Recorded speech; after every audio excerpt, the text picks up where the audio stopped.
මේ ප්‍රශ්نين අහන්නේ ජීවීන් සහ ඔවුන්ගේ සංසරණ පද්ධතිවල ව්‍යුහය පිළිබඳ පහත දැක්වෙන ප්‍රකාශ අතුරින් නිවැරදි ප්‍රකාශය. එතකොට පළවෙනි එකේ දීලා තියෙනවා ඇනලිඩාවන් හෘදයක් සහිත සංවෘත සංසරණ පද්ධතියක් දරයි කියලා.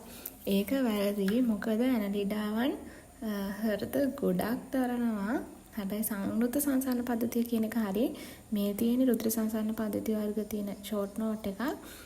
ඒකේ සංවෘත සංසරණ පද්ධතියට ඒක සංසරණය ගත්තොත් ඇනලිඩා 1 නොඩමීටර් කෝඩේටාවන්ගේ ඔක්ස්ටික් ටිඑස්3 කොන්ඩ්‍රික් ටිඑස්3 නැත්නම් මත්ස්‍ය ඔක්කොමයි තමයි අයිති වෙන්නේ. එතකොට මේකේ තියෙන පොඩි කැලලක් හරිය සංවෘත සංසරණ පද්ධතියක් කියන එක හරිය. හැබැයි හෘදයක් සහිත කියන එක වැරදි. මේ තියෙන්නේ ඇනලිඩාවන්ගේ රුධිර සංසරණ පද්ධතිය. එතකොට මේ තියෙන්නේ හෘද. එතකොට හෘද විශාල සංඛ්‍යාවක් තියෙනවා. එකක් තිබ්බොත් කියන එක වැරදි. ඊට පස්සේ අපෙන් අහන්නේ මොලුස්කා අවයව රුධිරයේ ගිලී පවතින සංවෘත සංසරණ පද්ධතියක් දරයි කියලා. අවයව රුධිරයේ ගිලී පවතින්නේ විවෘත සංසරණ පද්ධතිවල. ඒ නිසා ඒක වැරදි. අවයව රුධිරයේ ගිලී පවතින විවෘත සංසරණ පද්ධතියක් එන්න ඕනේ, සංවෘත පද්ධතියක් නෙවෙයි. තුන්වෙනි ප්‍රකාශයෙන් දීලා තියෙන්නේ රෙප්ටිලියා හෘදයේ කුටීර 3ක් සහිත සංවෘත ඒක සංසරණ පද්ධතියක් දරයි කියලා. හෘදයේ කුටීර 3යි කියන එක හරි. මත්ස්‍යයන්ට කුටීර 2යි, ඇම්ෆිබියාවන්ට 3යි, රෙප්ටිලියාවන්ට 3යි. ආවේ සහ මැමේලියාවන්ට තමයි හෘදයේ කුටීර 4ක් තියෙන්නේ. එතකොට මේකේ හෘදයේ කුටීර 3ක් සහිත කියන එක හරි. හැබැයි ඒක සංසරණ නෙවෙයි, ද්විත්ව සංසරණය. ඒක සංසරණය නෙවෙයි, ද්විත්ව සංසරණය කියන්නේ ඒක සංසරණය කියන්නේ හෘදය වටා හෘදය හරහා රුධිරය එක්වරක් ගමන් කරනවා නම් දේහය හරහත් එක්වරයි ගමන් කරන්නේ. හැබැයි ද්විත්ව සංසරණය කියන්නේ හෘදය හරහා රුධිරය දෙවරක් ගමන් කරනවා.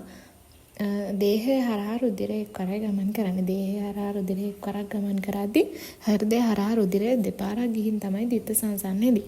මේ අසම්පූර්ණ රුධිර සංසරණය ද්විත්ව සංසරණයේ කොටස් දෙකක් තියෙනවා, සම්පූර්ණයි පූර්ණයි කියලා.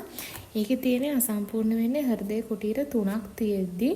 මොකද 3ක් තියෙද්දී ඔක්සිජන් සහිත රුධිරයයි ඔක්සිජන් රහිත රුධිරයයි වෙන් වෙන්නේ නැහැ, මිශ්‍ර වෙනවා.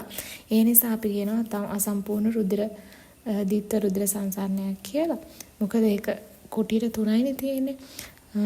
එතකොට කර්ණිකා දෙක වෙන් වුණාට කෝෂිකා දෙකක් විදියට වෙන් වෙන්නේ නැහැ. එතකොට ඔක්සිජන් සහිත සහ ඔක්සිජන් රහිත රුධිරය එකිනෙකට මිශ්‍ර වෙනවා. හැබැයි පූර්ණ ද්විත්ව සංසරණයේදී ඒ දෙකත් කෝෂිකා දෙකත් වෙන් වෙලා කුටීර 4ක් වෙන නිසා ඔක්සිජන් රහිත රුධිරය ඔක්සිජන් සහිත රුධිරය මිශ්‍ර වෙන්නේ නැහැ. ඒ නිසා ඒක සම්පූර්ණ ද්විත්ව රුධිර සංසරණයක් කියලා කියනවා. ඒක එච්චර ඕන වෙන්නේ නැහැ. මේකේ අහන්නේ රෙප්ටිලියා හෘද කුටීර 3ක් සහිත සංවෘත ඒක සංසරණය කියලා නැහැ. රෙප්ටිලියා කියන්නේ උරගේ ඉන්නේ.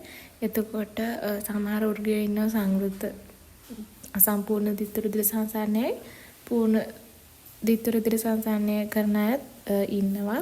කිඹුලා හැම පූර්ණ ද්විත්ව රුධිර සංසරණයක් කරන්නේ. එතකොට කිඹුලාගේම හෘදයේ කුටීර 4ක් තියෙනවා. ඒක සම්පත්පොත දීලා නැහැ. එහෙම දැනගන්න ඕනේ නැහැ.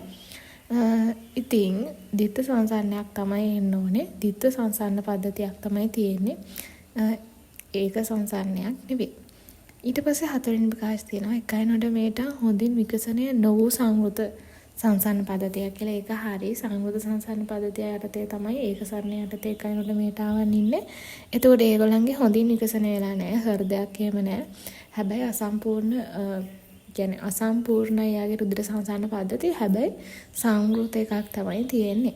පස්වෙනි එක වැරදි. ඒතකොට හතරවෙනි එක තමයි හරිය. පස්වෙනි එකේ තියෙන කේශනාලිකා හරහා පටක සහ රුධිරය අතර ද්‍රව්‍ය හෝමාරු වන සංසරණ පද්ධතියක් තියෙනවා කියලා. ඒක වැරදි. මොකද ආත්‍රපෝඩාවන්ටයි සමහර මොලස්කාවන්ටයි විවෘත රුධිර සංසරණ පද්ධතියක් තමයි තියෙන්නේ. ඒතකොට විවෘත රුධිර සංසරණ පද්ධතිවල කේශනාලිකා නැහැ. ඒ නිසා මේකට උත්තරය 4.